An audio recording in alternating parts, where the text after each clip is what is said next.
So anyway, let's talk about interpersonal persuasion. And there are 5 main types that Woodward and Denton mention, and it's dynamic, interactive, proactive, contextual, and intense.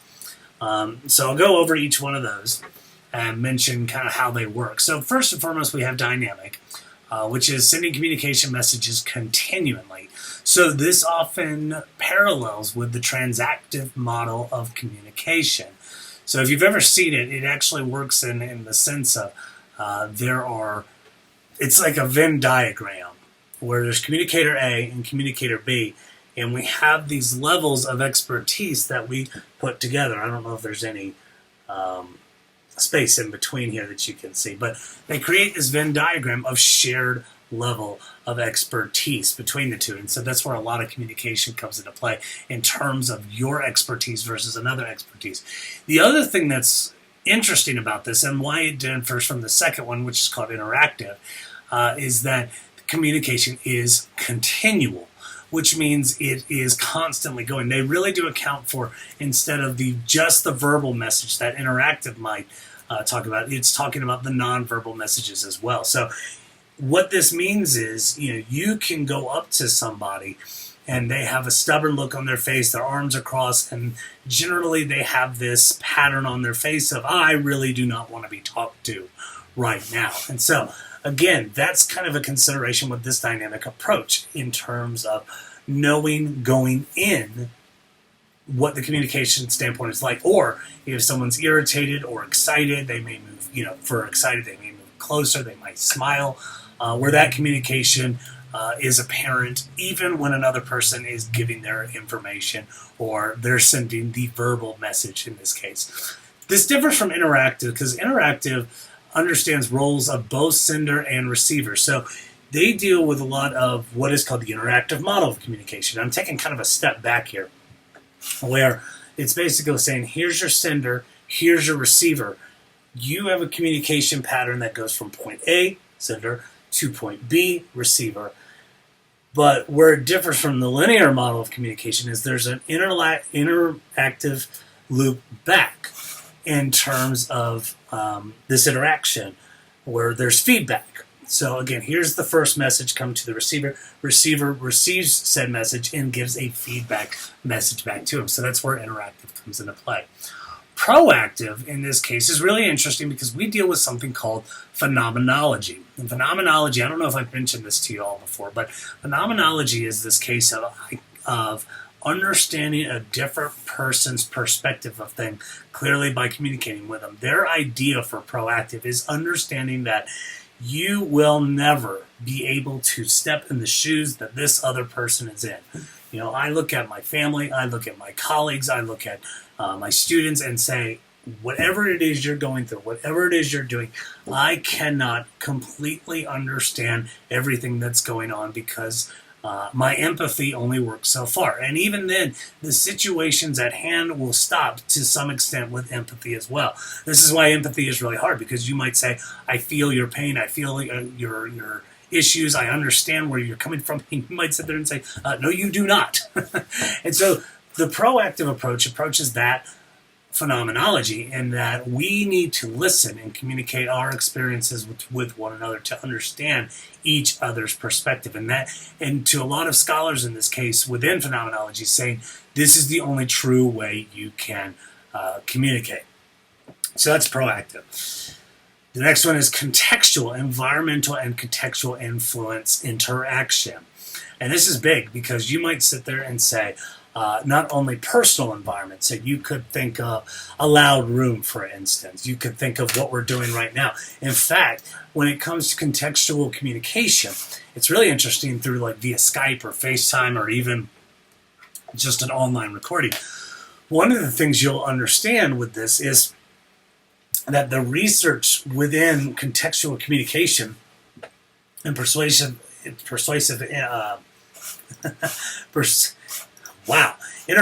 persuasion is that within FaceTime, there's the notion in terms of looking at the people, and I'm sorry, I'm going to put my hand, that is undoubtedly going to be the thumbnail, I guarantee it. Looking at what's on screen here versus me looking into the actual camera. in terms of making eye contact. And that, in many ways, actually confuses people in terms of who they should be looking at, because naturally I look at the people on screen, when in reality what I should be doing is looking at the camera to try to make eye contact. Eye contact for a lot of people is extremely important, even when it comes to this area of communication, when it comes to computer-mediated communication. The other thing may be contextual in terms of how you feel about a certain person given a period of time. And so you may be upset with somebody, you may be angry with somebody, you may be excited with somebody, and that will influence positively, negatively, or not really much at all in terms of this persuasion. If you're really excited to see somebody, you may be inclined to go somewhere that you may not really have much intention to go to. So I went to Seattle at one point, and I wanted to go to a particular brewery that my friend has been to quite a few times. But the fact that I was there, the fact that he was kind of the host, he said, let's do it. Even though he had been there a couple times, and even though it was something that he may not have really wanted to do in this case. The last one is called intense, and this is producing weakness, rejection, maybe withdrawal. This is some heavy communication here, and it may deal with your manipulation or coercion in terms of being vulnerable.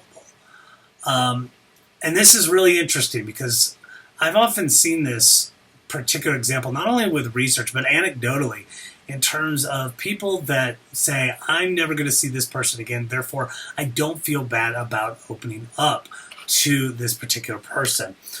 Because if you're for the long haul with somebody, that may be difficult because you do face rejection. I mean, think about coming out discourse, and not just coming out of the closet, as you would say. A person might admit that or would talk about that they're a homosexual in this case, because that's the kind of the general talking point within coming out. But at the same time, there's a lot of ways we can come out in some way, and that's hard, and it's difficult in terms of the discourse because we feel that face of rejection. And so if you have been saying that you're a particular way, your identity has this particular ideology, and then all of a sudden you say, I have been living a way that isn't me in this case. And so that's that intenseness. Now, if you're talking to somebody you'll never see again, that intense conversation may feel vulnerable or weak, but at the same time, you don't face that rejection in this point. The other thing I want to mention, my wife is going to the doctor, so I just wanted to make sure that wasn't anything there. The next thing I want to talk about, so those are your interpersonal persuasion elements. The other thing I want to talk about is face-to-face versus computer-mediated communication. So face-to-face often is considered this golden standard when it comes to communication. We often say the best way to communicate with somebody, to persuade somebody, is through face-to-face. I mean, and we see this all the time in terms of breakup literature talks about how people feel when it comes to if someone is going to break up with their significant other. It's almost like the absolute worst thing you could possibly do is break up via text, according to a lot of data when it comes to interpersonal interviews with subjects that have gone through breakups. And so if they've been broken up by text, they feel that's very impersonal and difficult, even though I've heard arguments to say, well, if I'm ending the relationship, I don't want to have uncomfortable communication with both parties, then that may be the way to do it. Now, granted, take that with a grain of salt. Don't quote me on that either, because, again, this was just a discussion point, and a lot of people during this discussion were still pretty upset with the ideology of breaking up via computer or phone or something like that. So again, that's all part of it. But again, we know the ideology of face-to-face and this gold standard, and I do like to look at weaknesses of computer-mediated communication and face-to-face, because we might talk about what are some of the things that CMC does that face-to-face doesn't. So a couple things I'm going to mention is the notion of proximity. Proximity is nice because, when we're close together to somebody, communication is relatively easy. I can just go to somebody's office. But for a lot of you, you live in Hickory, you live in Morganton, you live,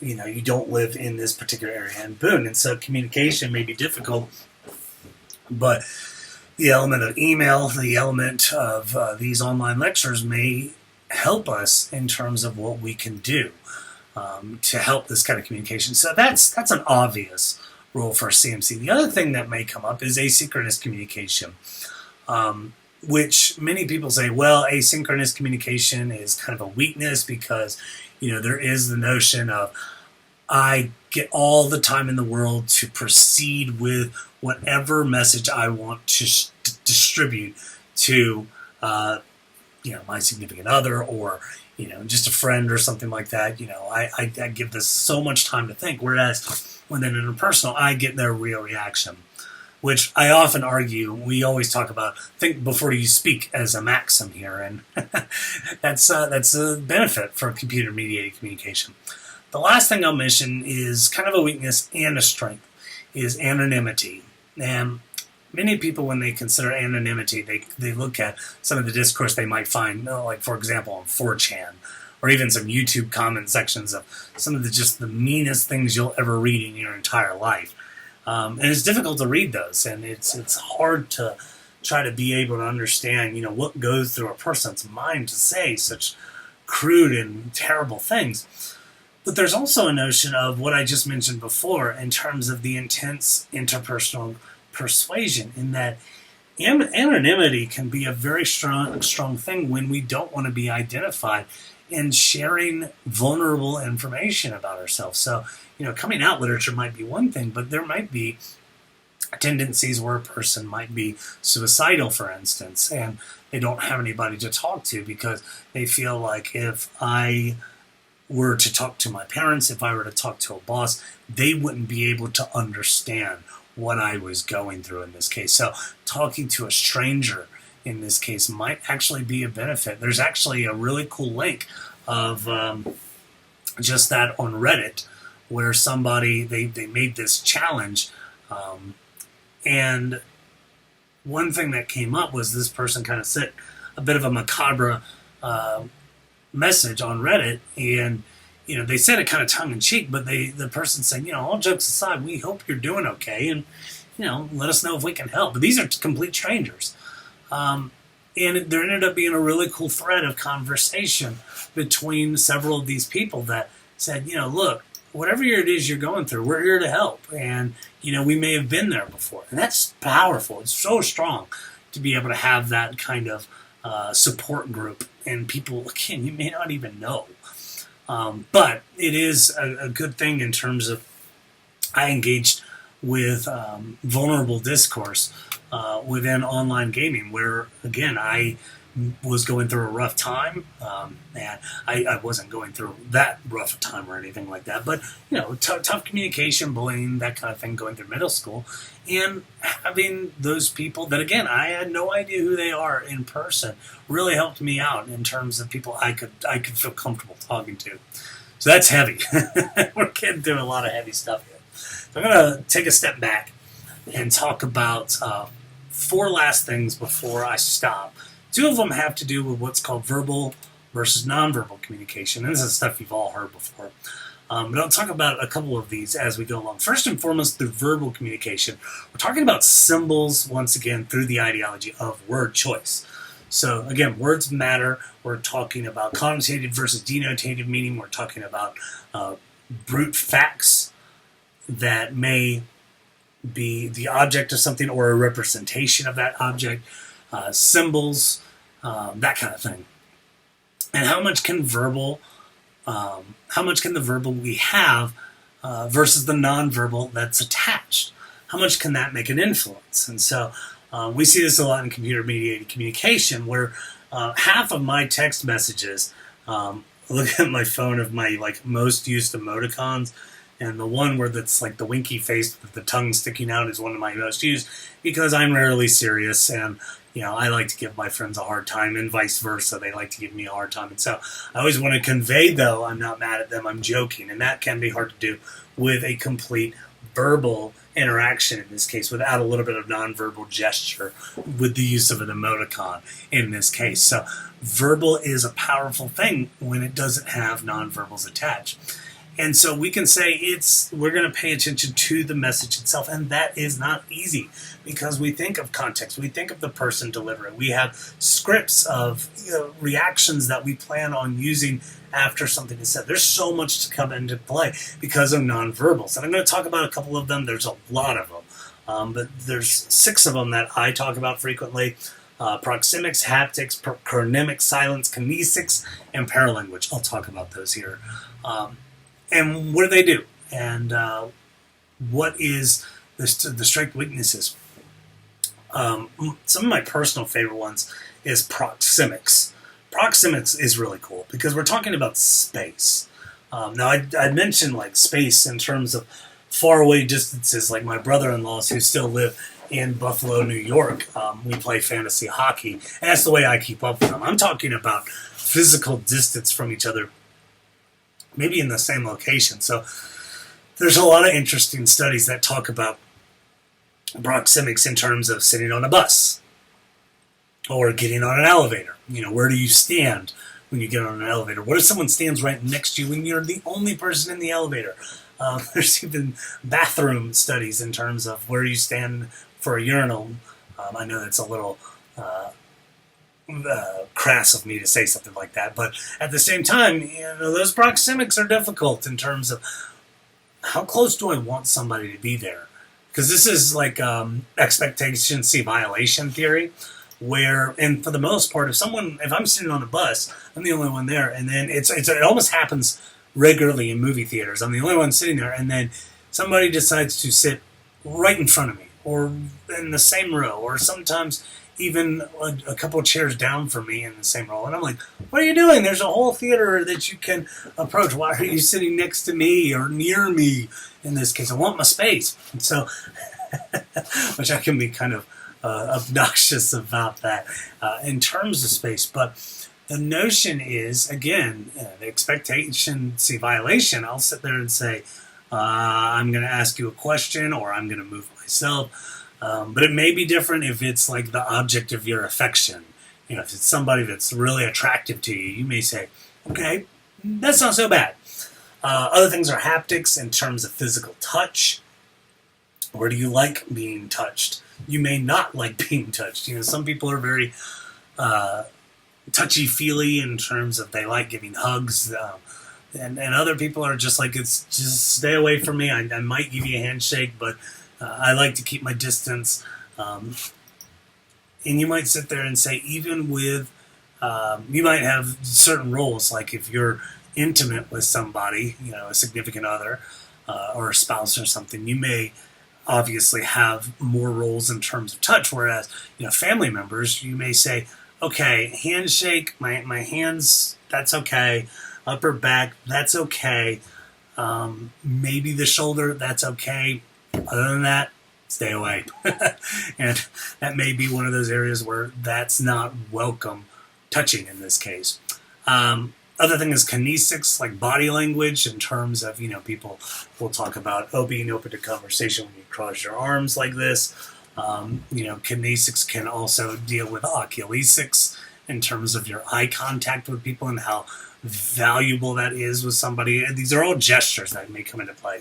Other things may be paralanguage in terms of, I've got office mates both here and back, so I'm not going to actually demonstrate paralanguage, but it's the actual volume that you use and the emphasis on certain words. Silence is very important in terms of how you use silence. We've all heard of the silent treatment that we might give to somebody, and for a lot of us who are big talkers like myself, the silent treatment is unbearable. Now, thankfully, my wife does not use that as a weapon against me, and vice versa. I don't do that because I'm like, what a cruel and unusual method of torture for somebody, especially for someone who likes to talk like myself and my wife in this case. Chronemics is in terms of how we use time. Those are really important as well. The last thing I'll talk about within nonverbal communication, and I really want to post some videos that I love about this, is the notion of power and how we use power non-verbally and verbally, in this case in terms of the messages we use. Two of my favorite examples of use of power is how we demonstrate space. And there's a example within Harry Potter, for instance, where two professors, I believe it's Dolores Umbridge and Minerva McGonagall, I can't remember, where they constantly move up steps during their conversation, and you can see power being distributed as somebody rises within that steps of, looking down at somebody versus being on even playing fields. That's really cool. My favorite one, though, is a recent one from Game of Thrones in terms of nonverbal power. And it's, let's see, 1, 2, 3, 4, 5, 6. 6 people. One is, there's coming up to a long table. And I'm going to show you this video, but I'm going to talk about it real quick here. They're coming to this long table. The main person who's conducting the meeting naturally sits at the end of the table. And then there are 5 chairs lined up on the side. So what happens is the 3 people who are usually accustomed to these meetings, they all kind of rush in to try to sit next to the person with the most power. So the lineage of who comes up to most power in terms of who's being quick. So now we've got 1 person at the head of the table, 3 sitting down on this particular side, and 2 empty chairs. The next 2 people that walk in, 1 takes the chair, picks it up, moves all the way around the table so that we've got 3 here, 1 at the end, and then 1 on the other side sitting next to that person. So it's basically saying I'm giving myself more space. In this case, I'm still sitting next to the person who has the most power, but I'm not with the rest of these 3 over here. And so you sit there and say, that's a good move. That's a good power move in this case. Whereas the next person, this is our friend Tyrion Lannister, if you watch Game of Thrones, takes the chair, drags it, very loudly I might add, and sits it at the other end of the table. So again, long rectangle table, 1 here, 3 here, 1 here, and then on the other side, now there's another person there. And this is a cool way of conveying power in terms of space and location, to where he's sitting and saying, you no longer have the mass of power that you think you have. I've got more space. I'm sitting at the other end of the table. I have just as much power as you do in this case. And we'll talk more about this, not only in terms of culture, but gender as well on Tuesday. So I'm going to run over here in a few minutes. That's all I'm going to go over today. I'll talk a little bit more about compliance gaining and conflict on tomorrow. And again, make sure that you are getting ready for your reflection paper. Otherwise, I hope you all have a great day, and I will see you tomorrow. Thanks.